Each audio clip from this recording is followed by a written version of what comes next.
Сәлем балалар, 2 сынып математика сабағы 132 сабақ жиындар логика элементтері тақырыбы. Бірінші тапсырма. Суреттерге қара, жиындарды ата. Осы жиындардың бірігуі нәтижесінде шыққан жиынды қалай атайды?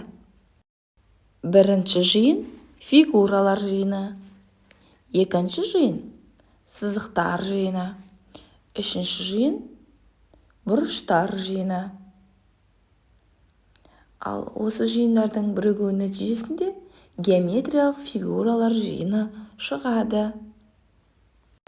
Екінші тапсырма. Әр жиын элементтерінің санын анықта. А бір таңбалы сандар жиыны. Бұл жиында 1-ден 9-ға дейінгі сандар бар. Демек, А жиынында 9 элемент бар. К жиыны толық ондықтар жиыны.